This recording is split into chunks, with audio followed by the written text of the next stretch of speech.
madam ନ ଜଗା କେବଳ ତାନି ତାନେ ବୋଲି କୁହ ଏଇଠି କାଗର କହୁଥିଲ ନା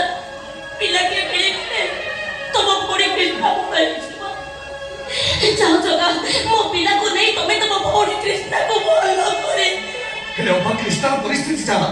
ସେ ହୁଏତ ତୋ ପିଲାଟାକୁ ମାରି ଦେଇପାରେ ମୋ ପିଲା ଭାଗ୍ୟରେ ଯଦି ମରିବାର ଥିବ ମୁଁ ଚାହିଁଲେ କଣ ବଞ୍ଚେଇ ପାରିବି